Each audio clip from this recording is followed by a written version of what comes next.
Suite et tous les matins, on accueille un député élu pour la première fois cette année. C'est le tour de France des nouveaux députés. Et aujourd'hui, nous accueillons Benjamin Lucas, député ELV Écologie Les Verts de la 8e circonscription des Yvelines. Bonjour. Bonjour. Bienvenue. Bonjour Merci. Benjamin Lucas, merci d'être avec nous ce matin sur Sud Radio avec les vacances qui se rapprochent pour les députés. 4 semaines intenses de débat à l'Assemblée, des sessions qui sont terminées parfois aux alentours de 4, 5, 6 heures du matin. Ça tire un peu la langue, clairement, en ce moment sur les bancs de l'hémicycle, Benjamin Lucas. Non mais enfin, on s'est battu pour être là. On s'est battu pour faire la loi, pour contrôler l'action du gouvernement, pour porter nos convictions.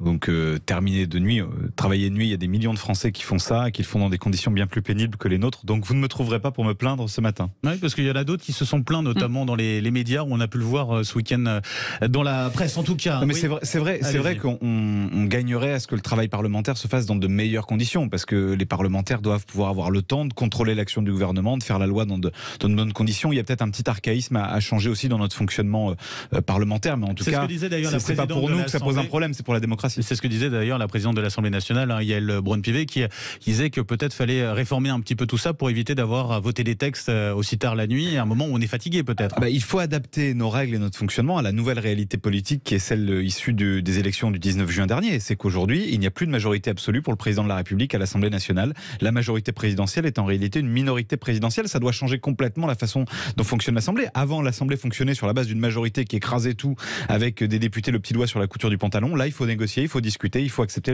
de prendre le temps pour débattre. Bon, avant les vacances, en tout cas au programme cette semaine, 2 commissions mixtes paritaires sur le pouvoir d'achat aujourd'hui, et puis sur le projet de loi de finances rectificative, ce sera mercredi. Est-ce que vous avez encore un espoir, Europe Écologie Les Verts, de faire bouger un peu les lignes à ce niveau-là ?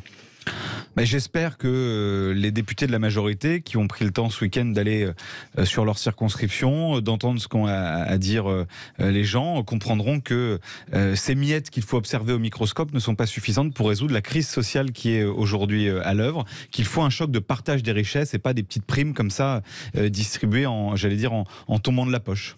C'est-à-dire que le résultat est clairement insuffisant sur ces projets de loi ? Il est insuffisant et pire, il acte une orientation politique qui n'est pas la bonne. Ce gouvernement a refusé les propositions que nous avons faites de taxer les super-profits, de rétablir l'ISF, c'est-à-dire de faire un choc de répartition des richesses pour augmenter nettement les minima sociaux. Aujourd'hui, les minima sociaux n'augmentent pas au même niveau que l'inflation. Ça veut dire qu'en fait, les gens vont y perdre en pouvoir d'achat.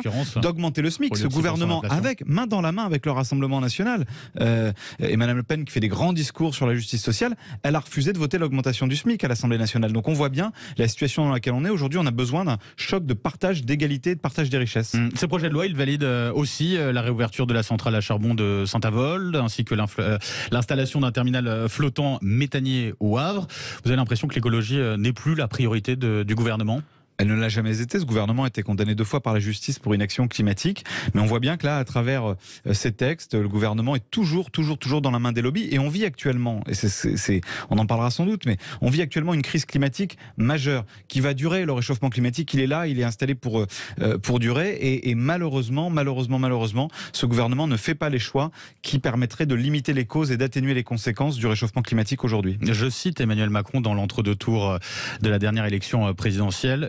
Le quinquennat qui suit sera écologique ou ne sera pas. Il a déjà renié son engagement ici, non ?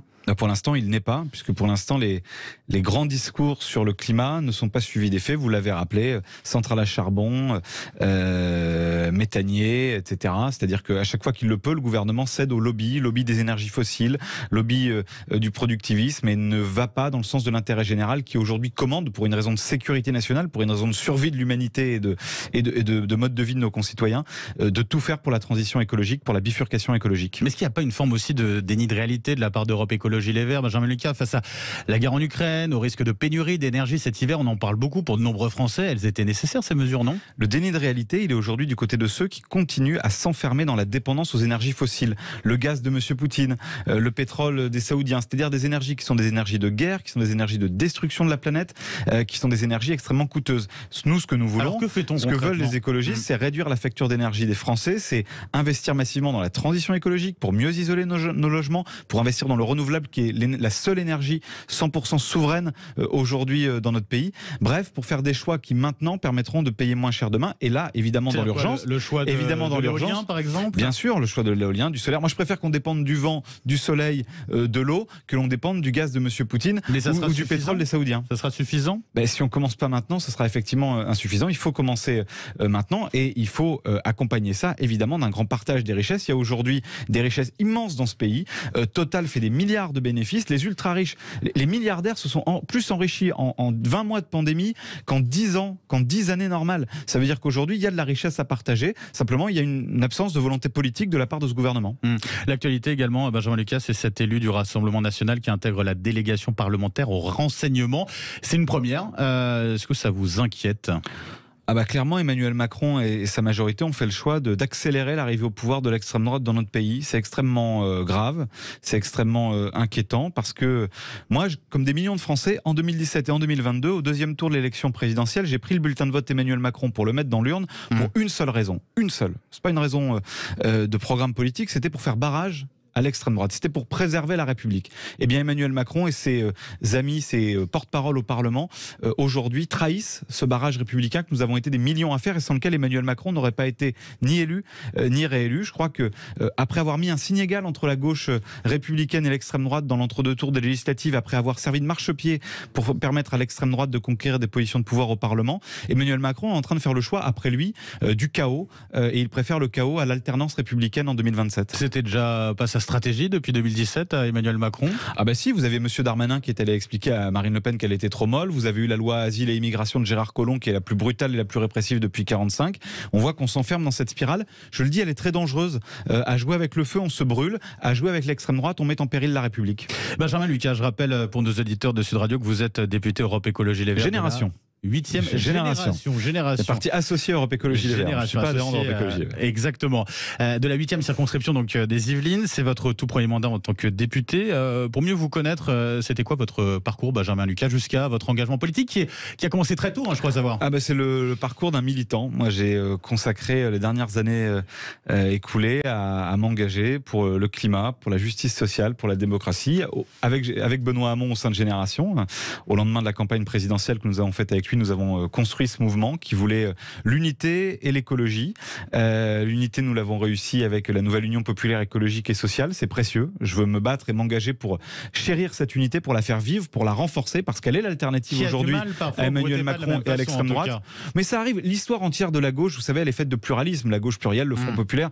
Toute l'histoire de la gauche dans ce pays, de la gauche républicaine dans ce pays, elle est faite de nuances, parfois de divergences. Mais nous nous rassemblons sur l'essentiel. Nous sommes l'alternative aujourd'hui à Emmanuel Macron et à Marine Le Pen, et nous avons réussi à nous rassembler là où tout le monde disait que ce serait impossible. Donc je veux préserver cela, puis je veux qu'au cœur de ça, il y ait la transformation écologique de notre société, parce que dans un moment où la République est en crise, le projet écologique, le projet pour le climat, c'est ce qui peut nous fédérer, c'est ce qui peut nous permettre de refaire nation tous ensemble. Mais ça devait déjà être le cas sur ces premiers textes, premiers projets de loi, avec le pouvoir d'achat, l'écologie, ce sont des valeurs normalement communes. Nous étions rassemblés.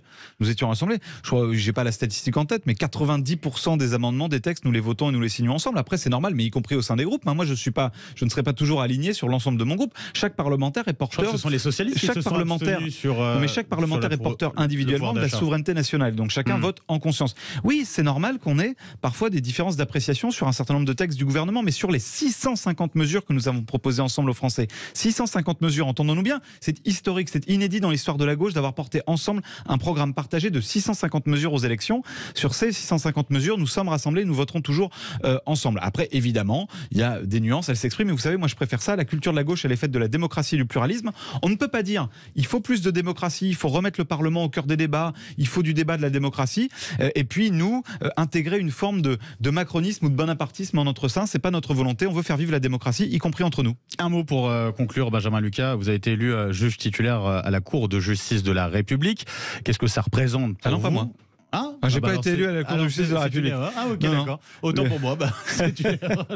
Ça Mais arrive. Julien Bayou, Ça qui est mon arrive président de parfois. groupe, C'est Julien Bayou. a été élu juge suppléant à la Cour de justice de la République. Et malheureusement, j'en profite pour le dire, je regrette que, là encore, la droite et l'extrême droite aient fait le choix de voter pour un représentant du Rassemblement national, et qui en plus a lui-même eu des démêlés avec la justice. Imaginez, l'extrême droite en situation de juger dans la République. Ils sont en train de préparer l'accession au pouvoir de Marine Le Pen. Bon, on va voir si je me rattrape, Benjamin Lucas. Ça marche toujours le podcast Palais Bourboeuf ou pas? Ouais, je vous remercie d'en faire la publicité. Voilà. J'ai fait un petit Ah oui, podcast c'est toutes les semaines. C'est l'idée pour un peu les coulisses raconter de l'Assemblée. Oui, je raconte ce que je fais de la semaine et puis j'essaye de décrypter sur le fond, sur la forme, ce qui se passe au Parlement chaque semaine. Palais Bourboeuf, vous l'avez dit, c'est disponible sur toutes les plateformes de podcast. Moi, je prends beaucoup de plaisir à le faire et j'espère que ceux qui l'écoutent aussi. Et ben voilà, merci beaucoup Benjamin Merci Lucas, à vous. député génération de la 8e circonscription des Yvelines. Merci d'être passé par Sud Radio Merci ce beaucoup. matin. Bonne journée. Et bonne journée à vous.